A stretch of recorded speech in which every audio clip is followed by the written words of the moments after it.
Okay. Welcome to What the F is Going On in Latin America and the Caribbean, Code Pink's weekly YouTube program of hot news out of the region. In partnership with Friends of Latin America, Massachusetts Peace Action, and Task Force on the Americas, we broadcast every Wednesday, 4:30 p.m. Pacific, 7:30 p.m. Eastern on Code Pink YouTube Live. Tonight is a very special episode broadcasting on Thursday. Look for us next week on Wednesday. Today's episode is Honduras Elects a New Future Part 2. And I'm so excited to say this is Part 2 because our audience was able to see Part 1 in November as part of the election process in November. And tonight we're going to talk about Xiomara Castro's actual inauguration. So this is Part 2 of Hondurans electing a new government for themselves. So let me just introduce the program to all of you. Hondurans saw Xiomara Castro sworn in as their country's first female president Thursday, January 27, a week ago today, amid a sea of waving flags in the National Stadium. Castro blasted the departing administration for leaving her a heavily indebted country where poverty and a lack of opportunity have driven hundreds of thousands of Hondurans to migrate in recent years. She said, "My government will not continue the vortex that has condemned generations of young people to pay the debt taken on behind their backs. We have the duty to restore the economic sector on the basis of transparency, efficiency, production, social justice, wealth distribution, and national revenue. High unemployment, persistent violence, corruption, and troubled healthcare and educational systems are just some of the pressing challenges inherited by the new government. But the people have liberated themselves from 12 years of a US coup-installed National Party rule." Joining the conversation today is my good friend, dear friend, Lucy Pagoada-Quesada, who is a teacher, coordinator of D19 Libre US Canada, and a co-host of Voices of Resistance broadcasting on WBAI New York City Sundays at 1 p.m., which I'm always so grateful to be a host on her program, a guest on her program. And now you're a guest. And sometimes host too. Once in a while a co-host too. So I'm so happy that you can be my guest this evening because we have such a historic and special event to talk about. So welcome, Lucy. I should tell our audience that Lucy and I were both at Xiomara Castro's inauguration a week ago today, which is so hard to believe. It's I will also say we were both in Honduras in November for the November 27 elections. And so it's a very, very rare and special opportunity to talk with all of you tonight, to actually have been an international election observer and then to be invited back for the presidential inauguration is a huge honor and a very rare experience. And so I'm so happy to have Lucy with us today to talk about all of this. So welcome, Lucy. Thank you so much. And as you can see, I'm feeling very happy. I'm excited. I feel very light, like, you know, my body, my soul, my mind is still so light now because, you know, for 12 years, we carried on the heaviness of the violence of the coup in 2009 against President Zelaya. And since we haven't stopped fighting back to reverse the coup. And incredibly, just like the Bolivians were able to do it in 1 year, we were able to do it in 12 years. And, you know, just like the Chileans did it in 40 years. And so every country does it in their own time. But I don't think it matters, you know, how long does it take, as long as we are able to bring justice and democracy back to our countries, which is really what we needed in Honduras. And this is how we met, Teddy. This is how we met. We met on the streets. We met fighting. It is no coincidence that you were there for the elections and that you came back for the inauguration of our first female president, Commander-in-Chief Xiomara Castro, because you're in the struggle with all of us. You know, this is how we met, always fighting for justice, self-determination, the respect for sovereignty of our countries, particularly in Latin America. So you're part of this process, and I'm so happy that I've been able to struggle together with you, with Medea, with Andrea, with Sonia Umansur in Washington, you know, Jill Clark, and all of our compañeras, because I feel that our resistance, particularly in Latin America, is a resistance of women. It is no coincidence that Xiomara Castro is actually our president, because the Honduran resistance is also mostly female. So, during the coup, it was the women that came out first and started hitting the militaries. They were carrying weapons while the women were carrying their bags, and they were hitting the militaries, telling them to go back to their places, because the streets were not their places, and definitely not repressing the people, hitting and insulting and raping and killing the people. That was not part of their job. Although we know that the military in Honduras is a repressive military, just like the police. And I always say, the police and the military in Honduras only serve three purposes. It is to repress, to kill, and to disappear our people, unfortunately. So we're hoping for better times in Honduras. We know it's going to be a very challenging government, but Xiomara, it's amazing. She has so much experience, political and social as well, because she is also a woman. She's a fighter, just like you and me, just like the women of Honduras. She was in the streets. She fought against the military, when they were out there repressing the people. So Xiomara came from the presidential house to the streets, to the polls, back to the presidential house. This is how it has been. And I was so happy, Teddy, to go back last week to the presidential house and be received like just another Honduran citizen, because during the time of President Zelaya, this is how it was. The presidential house was the house of the people. So I felt like going back and being back home. Yes, it was just amazing. But there's a lot to be said about how the presidential house is now. Everything has to be rebuilt, reconstruct the whole country, the presidential house, our democratic system, and everything that was destroyed by the coup and the narco dictatorship, which we should add, the narco dictatorship headed by the National Party. So let's talk. Can you give the audience just a brief background what happened in June of 2009 and what shrouded you and your people for 12 years? Nonstop. And when I say nonstop, Daddy, I mean nonstop. And it was 24/7 in every aspect that we could, whether it was denouncing what was going on in Honduras, the repression that erupted in the country after the coup, a country that became completely militarized and violence.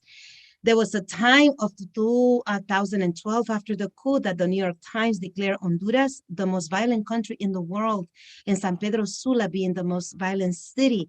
We're talking about hundreds of people being murdered weekly. And, these were all sectors of Honduran society, from professionals like lawyers, teachers, human rights defenders, students, peasants, women, LGBT community, the original people in Honduras, indigenous, Garifunas, because everyone came out against the coup. This is what made it so incredible, because this was not just a coup in which we stayed silent. The coup actually brought us all out, inside Honduras and outside Honduras. I remember taking to the streets the was the first coup in Latin America in like 30 years. It was the first overt coup in 30 years and it was sponsored by the Obama administration. Yes, we had the Haiti coup. You have to remember the Haiti coup. That's true, yeah. But in the Spanish-speaking world, in the Spanish-speaking world, it was the first, and it was actually the beginning of an era of military coups in Latin America that were intended to attack and counterattack ALBA, the Bolivarian Alternative for the Americas, which actually, was working towards the integration of the American continent, and also Petrocaribe, which was a big thing, the exchange of oil for goods between Venezuela and Honduras. And, the fact that President Zelaya started looking south. And let's not forget that in 2009, in May of 2009, President Zelaya signed before the OAS for Cuba to be integrated. Yeah. And Hillary Clinton has said, don't do it, because if you do it, it's like you're signing your death sentence. Of course, no one believed her, right? But she meant it. She meant it, because Hillary Clinton took it very personal. She took it very personal. And this is not just the coup of President Obama. This is also the coup of Secretary of State Hillary Clinton. I always say it, that I always say it in the introduction of our radio program, Voices of Resistance. I always say that this was a coup of Obama, and it was a coup of Hillary Clinton, because this was a coup against 21st century socialism and the proximity of President Zelaya with President Hugo Chavez. So this was also a coup against President Hugo Chavez and the Troika of resistance, Nicaragua and Cuba. So that's how we took it. We took it as it was an attack to the entire region, because we were so happy that this was the times of the pink tie, and everybody was so celebratory of everything that was going on, from Chavez to Correa to Evo, the Kirchners, Cuba, Nicaragua. These were beautiful times for Latin America. And we also feel that the United States attacked Honduras because it was like the weakest link within Latin America. It's a very impoverished country. And it is a country that has been historically been dominated by the U.S. military. Let's not forget that the largest military base in Central America is actually in Honduras. The house of the Southern Command, the Southern Commander in Palmerola. Ironically, the airport that we are landing in now, right, in Palmerola, it gives me the chills when I go to Palmerola. It really gave me the chills. And do you know that I saw the military plane that was actually bringing Kamala Harris's security cars. I saw it when I was landing in Palmerola, when we were landing with the delegation on January 25th. We saw this intimidating, huge, horrible military plane, but we thought, oh, well, this is a U.S. military base. It must be just another military car, military plane. Then later, I saw a night in the news that these were the planes that were bringing Kamala Harris's, security cars into Honduras. It was 12 of them, they said. How many cars do you need to feel safe? I asked myself. Think of what it takes. I mean, think of what that means that the Vice President of the United States has to travel. Unfortunately, sadly, that's the image that the U.S. provokes, that you have to have that sort of security. There was no one else invited on that level internationally that needed that type of security. Yeah. You saw it. And you saw the dogs, and you saw the militaries, and you saw the military jeeps coming into the stadium, and knowing that this is our government in such an intimidatory level, and not only that, knowing that these are my tax money, it made me very uneasy. It made me very uneasy, but I had to be nice because that was Xiomara's inauguration, so I couldn't. I had to be nice. Everybody was extraordinarily well behaved on Inauguration Day. Everybody from all countries got a very, very warm welcome from all of your people. Some clearly got a more grandiose welcome, but no one got a negative. Well, maybe Kamala Harris. Well, Kamala Harris just received the message, and it was like a big wave at the stadium. And what they were telling her is to take Juan Orlando Hernandez with you. Now it's no longer fuera Ho, now it's take Ho with you. Take Ho with you, right? They want her to take Ho away from Honduras, right? They're a narco dictator. And the people know too well. People know, and Well, he suffered for 12 years under that National Party rule, and him specifically, and his brother's in prison for narco trafficking, and he's been, named as co-conspirator number 4. So and that's a whole nother episode for us to talk about the narco dictatorship. Yes, what's going to happen with the U.S. narco dictator in Honduras? We're trying to figure that one out. What's going to happen to him? Amnesty somewhere, Miami, maybe. Well, did you hear about the letter that Bob Menendez sent to President Biden today, asking that he needs to declare Juan Orlando Hernandez a capo of narco trafficking because of the accusation that he has in the Southern Court in New York, and also that he needs to remove his visa and declare him as a narco. Wow. That happened today. Wow. Oh, wow.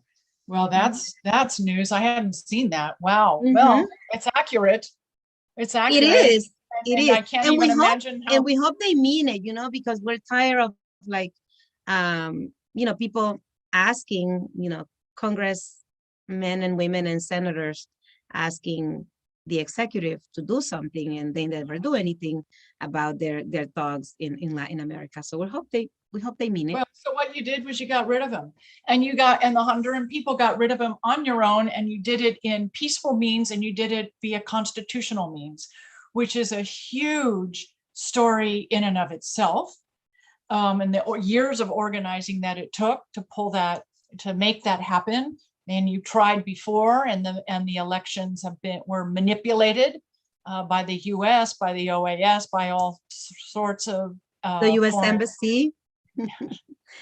U.S. Embassy declaring the president, yes, before twice, the official, calling Juan Orlando Hernandez the new president, right? Yeah, crazy. Yeah, before the count was even done. So this is Terry, before we move forward from the coup conversation, because it is really what has brought us here, right? The coup and the process, the amazing organizing process of the Honduran people in the United States, in Honduras, in Europe, different parts of Latin America, because we're all over the place, and from all over the place we kept going with this struggle. And I don't want to forget to mention that in this struggle we lost thousands of lives, that there are so many martyrs, people who were killed because of their fighting, and among them, our environmentalist indigenous leader Berta Cáceres, and so many other leaders that were also murdered. And let's not forget too that the deepening of the social, economic, and political crisis in Honduras that the coup produced is what made Honduras an exporter of caravans, human caravans. The tragic images that we all have seen on TV and on social media of hundreds and sometimes thousands of families in caravans walking to the United States to find asylum or refugee, or simply leave Honduras because prior to the victory of Xiomara and the Libre Party and the coalition that came together to guarantee the success that we needed, the definite success that we needed to get the narco dictatorship out of power. People had no hope. This is why now, and they left. They left. They had nothing else to lose. They felt like they lost everything, and they left. Entire families, pregnant women, children, unaccompanied children. So Honduras became a tragedy that we could see. It was perceivable. It was no longer something that the narco dictatorship could hide, neither the United States. And I think that part of why the United States is not at this moment pressuring to or stop the victory of Xiomara, as they had done before, is because they don't want to deal with the what they call their immigrant crisis or their immigrant problem, right? So they realized that they created this problem, and they don't want to be seen by the world as this country that is not only creating these caravans because of the instability in Honduras and the incredible poverty and the lack of any level of opportunity, but now they have to deal with the problem here in their borders, or they have to deal with the Mexican government so that they can try to get other governments to do for them. And so it really became a chaos for the United States. And we feel that the reason why the United States is more, I don't even, receptive, if that's a word. I don't even know what word to look for, because it is very hard to put words to what is going on. It is simply because they really want to contain the problem with immigration.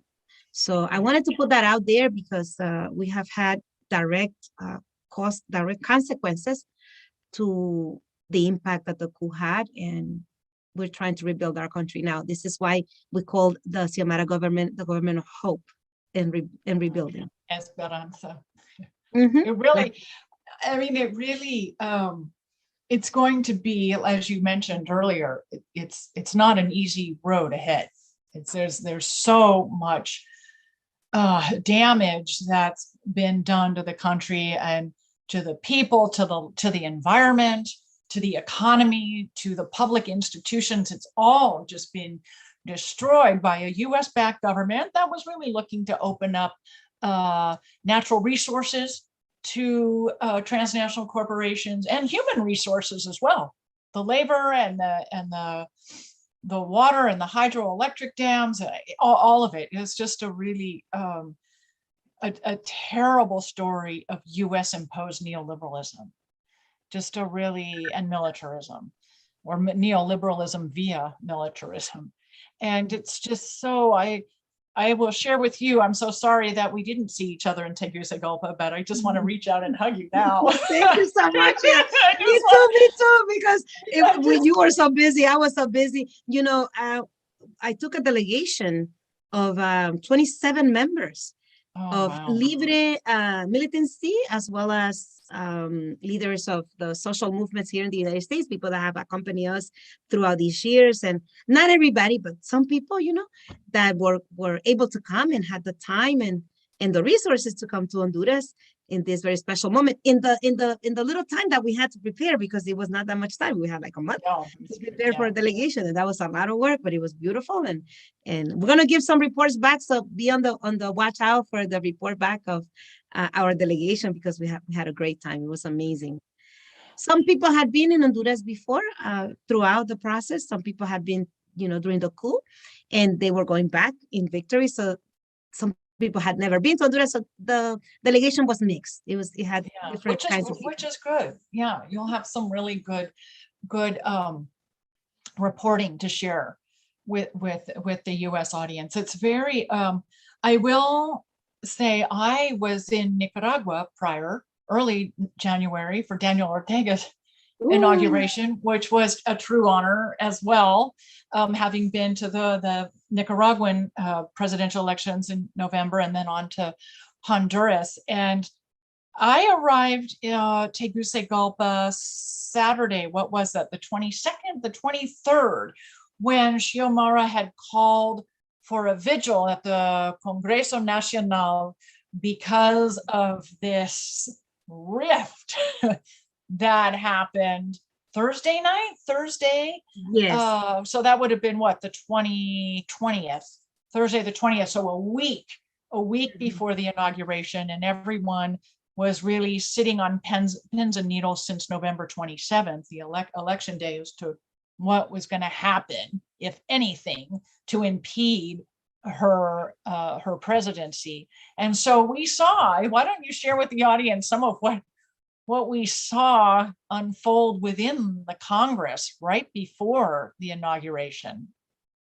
Well, one of the most amazing expressions of Xiomara's government is that it is really a government of the people. Yes. And whenever she calls the people are there to support her in every way. So the split that happened, the sudden and very unexpected split that happened within Libre, with these 20 members of Congress that decided that they weren't going to respect the agreement that was made between the Libre Party and El PSH, Partido Salvador de Honduras, which is the other party that we came together, just like in 2017, and formed this alliance, right? That helped us get into power on November 28th, 2021. So if for us, it was an automatic thing that everybody was going to respect the agreement, because we signed the agreement prior to the elections. So we really didn't understand why these 20 members of Congress, once they had won the elections, they decided to come together and not respect the agreement. And they even took it a little further and decided that they were going to propose their own candidate to be the president of Congress. And this is where the split happened. And all of this is happening while we are all preparing for the inauguration day, which made everybody tense. It made everybody nervous, anxiety. We didn't know what was going to happen. And we didn't even think we were going to have someone to swear Xiomara into power, right, at the stadium. So all of that situation kept us in a lot of anxiety, in a lot of tension. And this tension is still going on. But, we feel that eventually this is going to be resolved, because at the end of the day, it's all about the people of Honduras. And these Congress people, they have to understand that it's not about their personal gains or their personal wills. This is not what they want, it's what the people of Honduras need. And this is what we're working towards. So Xiomara is making every single possibility to make sure that these people understand that it's really not about them, that it's really about the people of Honduras. So we are working with the new Congress, the official Congress, the Congress that Xiomara, not the Zoom breast. Yeah. So what happened was that in order for Xiomara to, the day that she called the people to come to Congress, she did it because she wanted to make sure that everyone understood that her government was really a government of the people, and that she was going to respect whatever the people said. And if she called them to support the agreement she had made with the other party and the other parties, right, the coalition. The coalition, yeah. If the people supported her, that meant that everybody needs to come together and support the agreement. And she got it. Thousands of people came, right? And they slept overnight. They stayed overnight. Yes, they did. They pitched tents at I was there. I didn't spend the night there, but I saw everybody pitching their tents, planning to stay until sunrise. We saw it. It was like the people were eating there, they were dancing. But the interesting thing is that it was not a sad protest. It was a happy protest, because people were celebrating. And what they were saying is, listen, congressmen and congresswomen, we voted for you. You knew what the agreement was, so you better respect it. And they got scared. They left the Congress. Yeah. They went away and they did their own little parallel Congress somewhere else that, is like, we started calling them the white dogs of Honduras, because they they still proclaimed themselves as the new Congress and everything. And it was really bad, because that was a de facto act, that they shouldn't have violated or disrespected the people's will. Because when we voted, I voted here in the United States. We voted knowing that this agreement had already happened. So no one has the right to break up that agreement. No one has the right. No one. Because we voted and the people knew that this was going to happen. So, and people voted. I mean, the Libre Party didn't just win the presidency, but, these seats in Congress and mayoralships and local government as well, by a huge majority. It was not a close election in November. It wasn't. It was truly the will of the people and Honduran citizens voting for a distinct change, a new future for yourselves. And to get rid of the narco dictatorship. Yes. And this is why other people came together with us too as Libre. We understand that we are the strongest party, we are the largest party, we are the great majority, but the support that the other parties gave us too, just to get rid of the dictatorship, that was important, and we need to value that, and we need to honor that, because it was also the will of those other people as well. They're all Hondurans. We need to honor that. So that's what the agreement was. It was really an agreement that needs to be honored, because that was the agreement of the people. We knew when we went to vote that this agreement was in place. So it is no one's place to disrespect it, because it is disrespecting the people. The will of the people, and this comes up on your radio show Sundays quite often, and on our Code Pink YouTube program as well, that this will of the people, the importance of labor, social, and solidarity movements on the ground in community, continuing to build a narrative, to build a party, to build,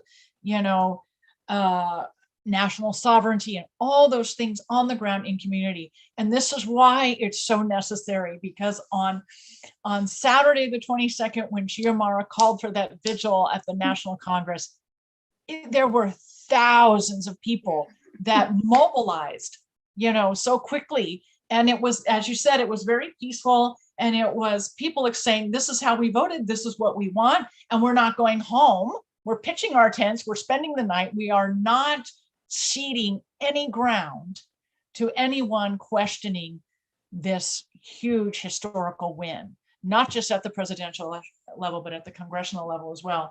And it was a really and mayoral level too. We have to remember yes. that in Tegucigalpa, for example, we got rid of the historic narco dictatorship mayor that was there for 30 years. The National Party was heading was mayor of Tegucigalpa for 30 years. And we got rid of that. And the same thing happened in San Pedro Sula, the two main cities. We also got,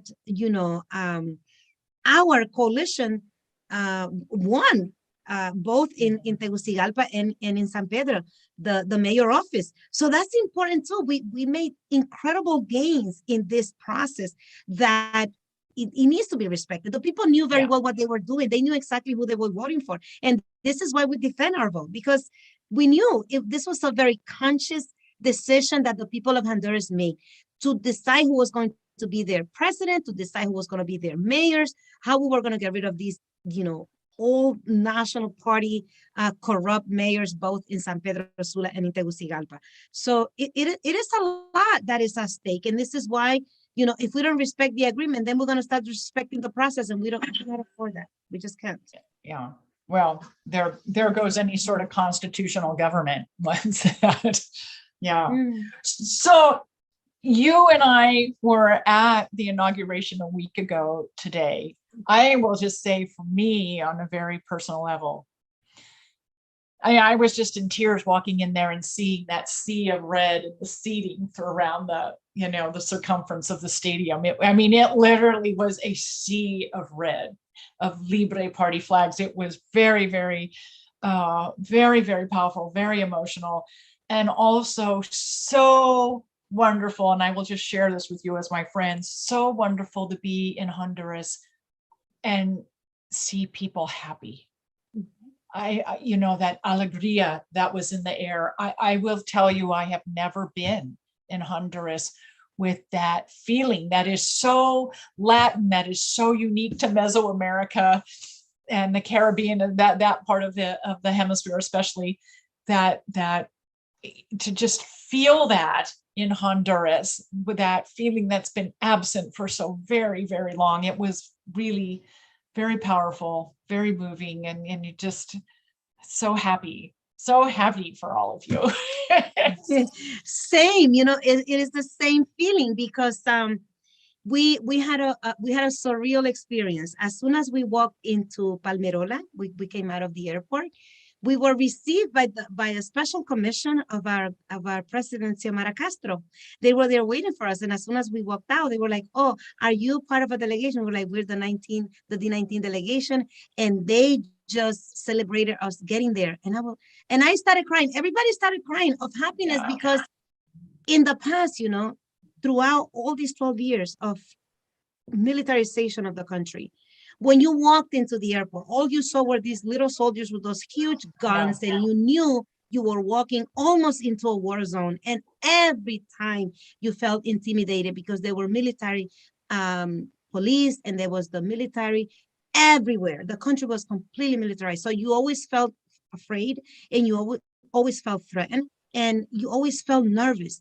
And this time around, it was just like, and I was interviewed. I was interviewed by HSH, which is is a conservative corporate media TV station there. But they were happy to see us, so they were like, "Do you want to give us an interview?" And I was like, "Of course. I'll give you an interview." So I started being interviewed. They wanted to know, why are you here, coming from the United States with a delegation to for the inauguration of Xiomara Castro? I said, because we've been part of the process for 12 years, and the most amazing thing was this way in which we were received with so much love and so much happiness and so much appreciation. I said, in the past, I today I feel like they were throwing roses and flowers at us, when in the past I had to face the military and the police, and being tear gassed and being thrown water and just feeling intimidated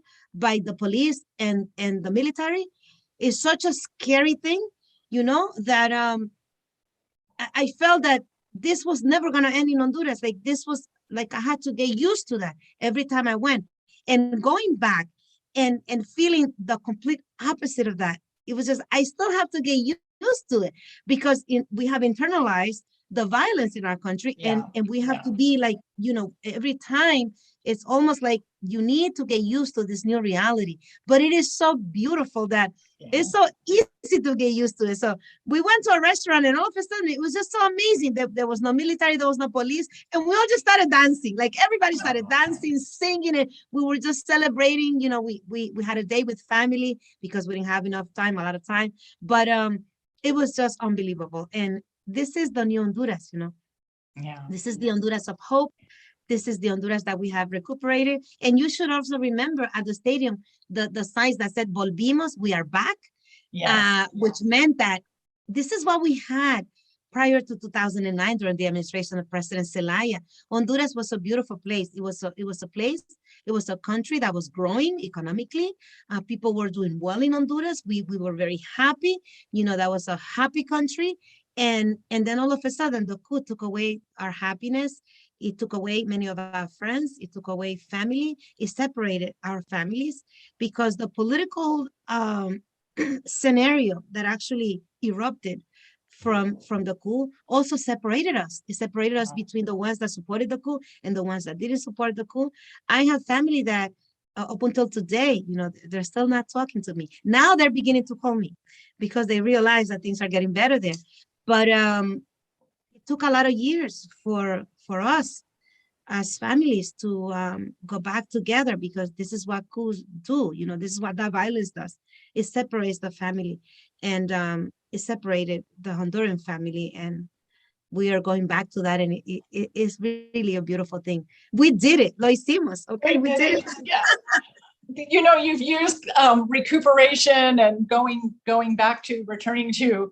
I'm looking at the flag over your shoulder, and for our audience, this is a return. The flag physically, the turquoise color of the flag physically embodies recuperation and a return. And maybe you can share with the audience what happened, because this is the original turquoise, and the narco dictatorship, the flag, and the audience may remember the flag was a darker shade of blue, and it has now, with Xiomara's presidency, returned to the original turquoise. And that's a profound story to me. I mean, the symbolism attached with this is really significant. You have to remember that when Orlando Hernandez got in usurped power, when he usurped the power, because he never won, every time he got in power, well, first it was Micheletti, right? That was put in there by Hillary Clinton for 6 months, and then he was taken out. Then Porfirio Lobo Sosa was also put there, inflated, right? And he was put in there by Hillary Clinton, and then Juan Orlando Hernandez. But when Juan Orlando Hernandez was put there by the United States government, he swore that he was going to be in power for 50 years. So a lot of the changes that the narco dictatorship did, they did because they literally thought that they were going to be in power for all those years. That includes too changing our presidential house and building these horrible buildings in which they put their offices, and they really prepare for a time almost forever in power. They really literally thought that they were going to be in power forever. So the flag of the National Party is blue, right? And it's dark blue, and it has one star. They call it La Estrella Solitaria, the solitary star. And it's dark blue. So little by little, they started to also give us a new version of our flag. And the flag became darker and darker, almost to imitate the color of the National Party's flag, to the point that to us, look, I'm wearing blue now. I'm wearing the blue of my flag now. Wearing 2 shades of blue. You see that, right? Yeah. And it is because for a long time, I couldn't wear blue. I could not wear blue because we had like this stigma with blue, because everything that was blue reminded us of the National Party. And it also reminded us of the violence of the National Party. Everything that the coup represented, that color represented too. So one of the first things that Xiomara Castro did when she won, right? I mean, she's done so many things in so little time, right? Was actually to reclaim the original color of our flag, because the turquoise color of our flags actually represent the two oceans that Honduras is surrounded by, the Atlantic and the Pacific Ocean. You know that you can go from one ocean to the next in one day in Honduras? You go across the country and you can be in the Atlantic Ocean in the morning, and then you can land in the Pacific Ocean. And so the two blue is the two blues in the flag actually represent the two oceans, and the 5 stars represent the 5 original Central American countries, right? That actually got their independence in 1821. So our flag is very symbolic. It's very symbolic of our territory, right? The geography of Honduras, but also of the legacy of General Francisco Morazan, who was our unionist, right? And you have to understand that he, for some time, led the Federation of United Central American Countries. And in our claim for unity, we also always look at Francisco Morazan's legacy, which is similar to Bolivar's legacy of unifying La Gran Colombia. So we dream of a Gran Central America. And, that is actually reflected in the 5 stars of our flag. So our flag is very, very important. And the original colors are very important. And now we're very happy because not only were we able to reclaim our country back, and we're going to start rebuilding our democracy. It's going to be a challenge, and it's going to take us many years to do that. But we have also been reclaiming our symbols, the symbols that were kidnapped by the dictatorship. Because that's what dictatorships do. They take everything away from the people. They take the resources, they take their identity, they steal everything from us. And in Honduras, we have been able to take it back. And Juan Orlando needs to go to prison. He's a criminal. He's a criminal. And this is a criminal that committed crimes of against humanity, and he needs to go to prison. He needs to pay for everything that he did. He won't have enough years of his life to pay, but he needs to be punished. He's a criminal. So this is perhaps the next stage of his life, of Honduran history, and maybe even the next thing that the U.S. can actually do in a positive way for you and your people. We've talked about what President Xiomara has done with the flag in recuperating a cultural and national symbol for Hondurans. She's done a lot more as well since the 27th, including the evening of the 27th, announcing the reestablishment of diplomacy with Venezuela. Yes, the same afternoon. The same afternoon after the she came Venezuelan back. embassy was reopened. Yeah. So I mean, so that was like just immediate. The first foreign policy decision was to reestablish relations with Venezuela. What else has she done in the past five business days? 7 days. 5 business days. It's true, because she was inaugurated seven days ago, but it's only been 5 working days. Right. In the 5 working days, she's done a lot. There has been already executive orders, and she has also passed on some legislation to the Congress. And some of the most amazing things, for example, is going back to school yesterday. We started, the kids were, throughout the dictatorship, all the system, the education system, the health system, everything in Honduras was collapsed because we were living under a complete collapse state. It's a collapsed state. It's a collapsed government. And it was just Juan Orlando and his thugs. It was whatever Juan Orlando says, And if not, then you have the police and the army to come and repress the people.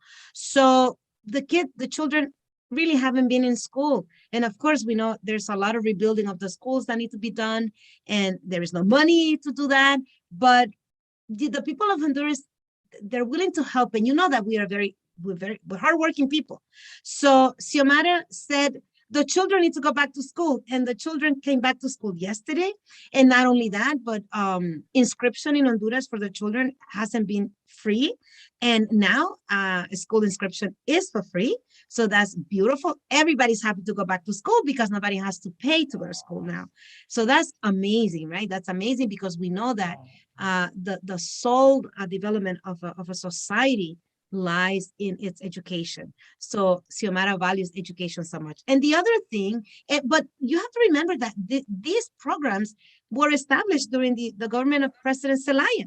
So a lot of what she's doing right now is just like the sign said, we are back. Right. We are back, and we're picking it up where we left it. Technically, we're picking it up where we left it with el gobierno del poder ciudadano, the government of the citizenship power. That's how President Zelaya's government was called.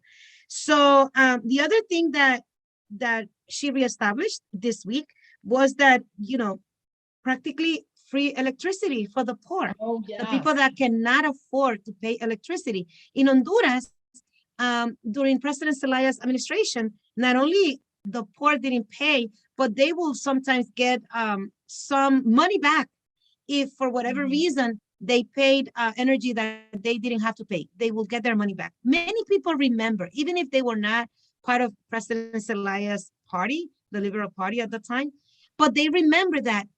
I remember during President Zelaya's administration how we used to get free energy. So now people are getting free energy. That's amazing. Also, there is a law that was already passed this week to start amnesty for the political prisoners, which is wonderful, because under the dictatorship, people were highly politically persecuted, and some were put in prison, like people who were on the streets, and they were arrested just for the sake of protesting, and they were put in these horrendous prisons like criminals. And now there's going to be amnesty for them, so that's wonderful. We're celebrating that. We're very happy about that. Can I ask, do we know if Yes. this includes the Guapanol water defenders? Yes, of course. Anyone who has been registered under COFADE's archives as people who have been politically persecuted, and they are registered under COFADE, everyone who has gone through COFADE is going to be protected by this new amnesty. So that is amazing, right? It's amazing. And that includes people who are in the country and outside of the country as well. Because you have to remember that there's a lot of people who fled, they left. Yes. But they are still persecuted in Honduras because they were processed in Honduras, but they were able to escape. So And that can is you remind our audience, COFADE is who? Es el Comité de Familiares Desaparecidos de Honduras. Is the committee for the families of the disappeared in Honduras. Yeah, great. Yeah, and that goes back to the 1980s, when in Honduras, during the revolutions in Central America, Ronald Reagan established the Contras in Honduras, and that was a time of a lot of persecution in Honduras too. And so COFADE was actually created during the time of the 80s, because hundreds of people were disappeared in Honduras. They're still disappeared. And so that committee was born to raise awareness and to continue the search and to claim justice for those who were disappeared and never found by their family members. Actually, Berta Oliva, the founder of COFADE, is the wife of one of the disappeared, Tomás Nativi. So she is the one leading COFADE today. Another thing that was passed was, and another law, another law that was passed this week is a law to condemn the military coup. So the coup is history in the making. Honduras lived under the coup, and we are still suffering the consequences of the coup. And we don't call this persecution. This is justice. We feel that the criminals that perpetrate the coup and that killed all our martyrs, they need to be processed, just like in Bolivia. And not to say that we're doing it because Bolivia is doing it. We're doing it because we feel that justice needs to be done for the Honduran people and for the families of the martyrs, the people that were killed during this process. So those are some of the amazing things. Also, the creation of CC, you know, the Yeah. like in Guatemala they have La Masi, right? In Honduras we have CC. So this is going to be this new organism that is tied to the United Nations that is going to come in and investigate all the crimes that were committed and all the corruption. And Wow. yeah, so a lot Wow, happened. that's huge. Yes. Wow. Oh So gosh. So what a Xiomara week is a it's very been. strong leader, and we're so happy and we are so appreciative of her firmness. You know, she's very firm. Mhm. Yeah. And she is a person, we know she's a leader that is going to try to do try to accomplish, right, her promises in the 100 days, because she has a big plan for the first 100 days, and in the first 5 days she's done so much already. I know, it's just power well, to the women in power. No, it's just a phenomenal story of your country and your people, and I, you know, just to see, given the violence and the horror that Honduras has been through in the last 12 years, and to see this transition happen in a peaceful, constitutional manner is a huge statement in and of itself.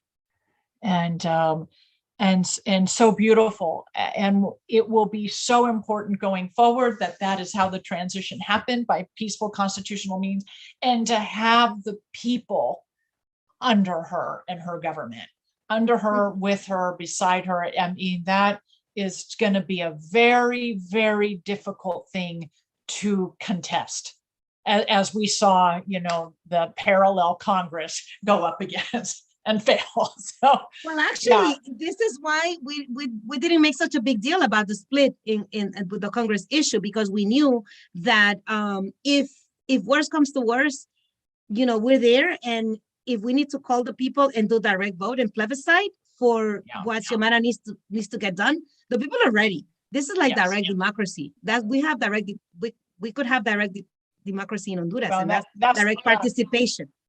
What could be best than that, right? It's a beautiful thing. And we're still striving for it in the United States 250 years later. Yes, we are. Yes, we are. But, you know, I don't lose hope. I don't lose hope. I don't lose hope. Keep our fingers crossed for ourselves. So, Lucy, is there anything, before I let you go, is there anything that you want to share with our audience that we haven't touched upon? I'm so thankful for your time today. Just really such a wonderful conversation, and I'm so happy to just celebrate this victory with you. It's just a really great thing.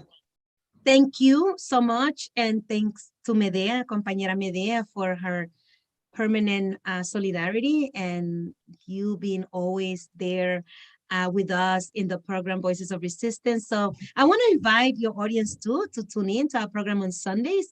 It's a pretty powerful program that we have, just like your program, where we bring the voices of the people who are on the front line of the struggle. And also, you know, to look out for our report backs on our delegation, because that's going to be interesting. We're going to do it both in Spanish and in English. Oh, great. To look after that too. And to keep paying close attention to what is going on in Honduras, because although we are in celebration and we know we are in victory, and we know the people are very powerful and very strong, and they have the power in their hands, and Xiomara is the symbol of that, we know that the enemy never sleeps, and this is going to be a government that is going to be highly attacked, because if President Zelaya's administration was attacked because he was looking out for the people of Honduras and he touched the interests of the oligarchy and the ruling elites, and, you know, the economic powers, both inside and outside Honduras, Xiomara is going to do the same, and she's going to start touching the interests of the ruling elites and the powerful, and that could bring similar consequences as well. So we need to continue building our solidarity movement, and the solidarity like the one that Code Pink has, that Terry Matson brings to all these countries in Latin America, sisters and brothers countries. We're gonna need that. We're gonna need a lot of that too. But of course, we want people to come to Honduras and celebrate with us, the gains and the amazing victory and our amazing process. And we continue to grow, right? Politically, we continue to educate ourselves politically and to organize. And if we need to mobilize, we're going to do that, and we're going to do it with the solidarity as well. So just to pay close attention to Honduras. Honduras is an amazing place where amazing things are happening. As Comrade Fidel Castro once says, right, in 2009, in Honduras, there's a revolution happening. And we know for sure there is a revolution happening in Honduras. We're going for bigger things. We might get some of the accomplishments that we want. We might get them in this administration, but we're hoping to be in power for more than just one administration, and to continue building Honduras, and to bring it back to being that amazing country in which I was born and raised, and the place where I was so happy. And this is why when the coup happened, I became so sad and unhappy that I worked 24/7 of my life, along with my family, my husband, writer and journalist Roberto Quesada, and our son Robertito, who was born in the struggle, who was born and raised, but he was raised in the struggle. He was 3 years old when that could happen, but he was raised in the struggle, and we all fought together, along with the people of Honduras, here with the Honduran community, and because we needed to recuperate our country. And it is such an amazing accomplishment that we can. It's huge. Yeah, it's saying we did it. Like lo hicimos. Now it's no longer yes we can. Yes we could. did it. We did it. Lo hicimos. We did it. Yeah, we did it. And now we're going to move forward. And I think it's so. I'm so thankful you shared this with our audience, that the work is just starting, and our solidarity with you and the Honduran people is more important now than ever to ensure that the victory on November 27 is, continues for all of you, and not just for Honduras, but for the whole hemisphere. It's such a symbol, an important historical event for the entire hemisphere. So it's I'm just so thankful you had time to talk today. Thank you so much, and come back to our program too.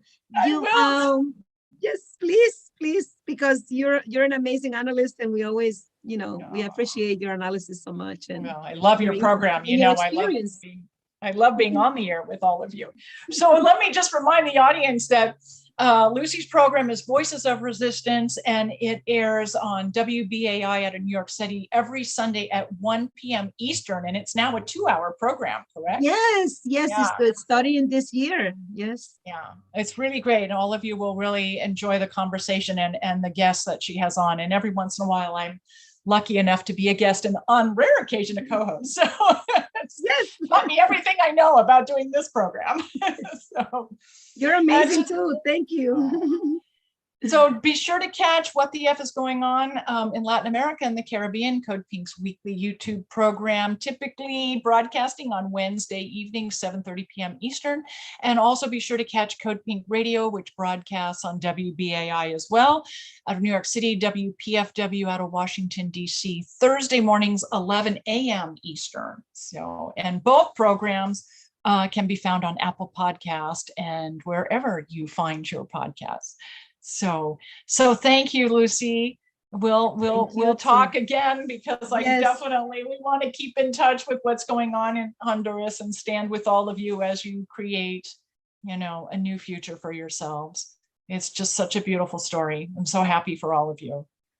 And thank you for including. And the same, because, our struggle is internationalist, and we believe that justice should be everywhere. Everywhere. Mm-hmm. So a beautiful example. Thank you so much. I want to reach out and give you a hug. Oh, thanks a lot. Me too. Sí se pudo.